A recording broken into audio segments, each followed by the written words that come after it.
Hello दोस्तों। अगर आप एक्सेल सीखना चाहते हो तो ये वीडियो आपके लिए है। आज हम एक्सेल के 4 सबसे इम्पोर्टेंट फॉर्मूला सीखेंगे, जैसे कि सम, एवरेज, काउंट और काउंट ए। इस वीडियो के बाद आप टोटल निकालना, एवरेज बनाना, नंबर्स काउंट करना और डेटा को एनालाइज करना सब सीख जाओगे। वीडियो के एंड तक जरूर देखिए और अगर यूजफुल लगे तो लाइक और सब्सक्राइब करिए। चलिए शुरू करते हैं। सबसे पहले हम देखेंगे सम का फॉर्मूला। सम का यूज होता है बेसिकली टोटल निकालने के लिए।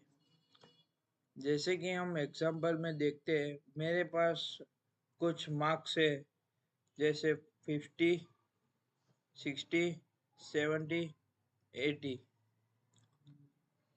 अभी इन मार्क्स का टोटल निकालने के लिए सबसे पहले हम फॉर्मूला लिखेंगे इज इक्वल टू सम।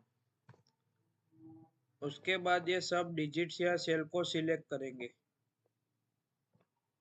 उसके बाद ब्रैकेट क्रॉस करते ही, एंटर प्रेस करते ही ये हमारा टोटल आ गया 260। मतलब ये डिजिट्स का सम हो गया। सम का फॉर्मूला रेंज के सभी नंबर्स को जोड़ देता है।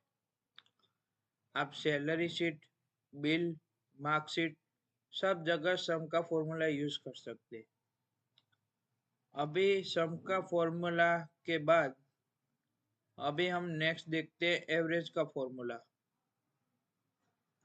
एवरेज का मतलब होता है सब वैल्यू की एक नॉर्मल वैल्यू।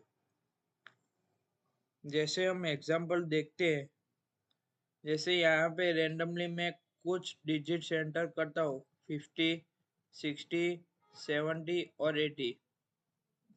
अगर इन नंबर्स का मेरे को एवरेज वैल्यू चाहिए तो इसके लिए हम फॉर्मूला लिखेंगे इज इक्वल टू एवरेज। उसके बाद ये सब डिजिट्स या सेल को सिलेक्ट करके ब्रैकेट क्लोज करते एंटर प्रेस करेंगे। ये हमारी एवरेज वैल्यू आ गई 65। एक्सेल ये ऑटोमेटिकली करता है। इस फॉर्मूला का यूज होता है स्टूडेंट्स के मार्क्स की एवरेज निकालने के लिए, सैलरी की एवरेज निकालने के लिए, या कोई परफॉर्मेंस कैलकुलेट करना हो तभी। ये था हमारा एवरेज का फॉर्मूला। अभी हम नेक्स्ट देखेंगे काउंट फॉर्मूला। अब बात करते हैं काउंट फॉर्मूला की। तो इसका काम है कि सिर्फ नंबर्स को काउंट करता है। जैसे कि मैंने रैंडम नंबर्स डालता हूँ, 10, 20, 30। यहाँ पे कुछ टेक्स्ट लिखता हूँ, मेरा नाम ही लिख देता हूँ। उसके बाद यहाँ पे लिखता हूँ 60, 50।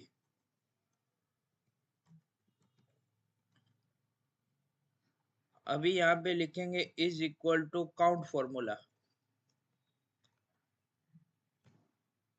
उसके बाद ये सब सेल को सिलेक्ट करके ब्रैकेट क्लोज करते ही एंटर प्रेस करते आप आउटपुट देखें तो 4 दिख रहा है। इसका मतलब ये सिर्फ डिजिट्स को काउंट करता है, ये कोई वर्ड या कोई टेक्स्ट को काउंट नहीं करता है।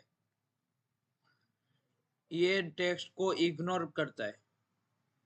इसका यूज होता है कितने स्टूडेंट्स के मार्क्स आए, कितनी एटलीस्ट नंबर वाली आई, ये सब देखने के लिए काउंट फॉर्मूला का यूज होता है। अभी काउंट फॉर्मूला के बाद हम नेक्स्ट देखते हैं काउंट ए फॉर्मूला। काउंट ए का काम है सिर्फ नॉन एम्प्टी सेल्स को काउंट करना। नॉन एम्प्टी सेल्स मतलब नंबर्स और टेक्स्ट दोनों आ गया।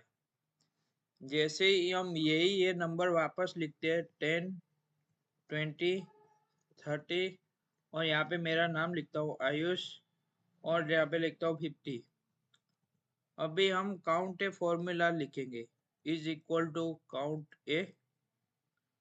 उसके बाद ये सब सेल को सिलेक्ट करते ब्रैकेट क्लोज करते आप एंटर प्रेस करेंगे तो यहाँ पे वैल्यू आ गई 5। इसका मतलब है ये डिजिट्स के साथ टेक्स्ट और वर्ड को भी काउंट करता है। मैं आपको अभी काउंट और काउंट ए का डिफरेंस बताता हूँ। काउंट में ऐसा होता है कि सिर्फ नंबर्स को ही काउंट करता है, और काउंट ए फॉर्मूला में नंबर्स भी काउंट करता है, टेक्स्ट भी काउंट करता है, और कोई वर्ड हो वो भी काउंट करता है।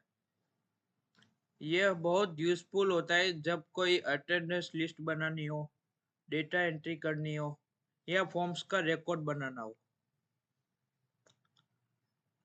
आज हमने एक्सेल के 4 फॉर्मूलास देखे, जिसमें सम का यूज होता है टोटल करने के लिए, एवरेज का यूज होता है कोई नंबर्स की या एवरेज या नॉर्मल वैल्यू निकालने के लिए, काउंट का यूज होता है सिर्फ नंबर्स काउंट करने के लिए, और काउंट एक का यूज होता है नंबर और टेक्स्ट दोनों काउंट करने के लिए। अगर आप ऐसे ही और फॉर्मूला सीखना चाहते हो तो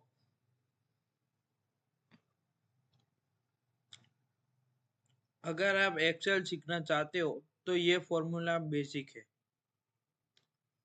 अगर वीडियो हेल्पफुल लगा तो लाइक करें, शेयर करें और सब्सक्राइब करें।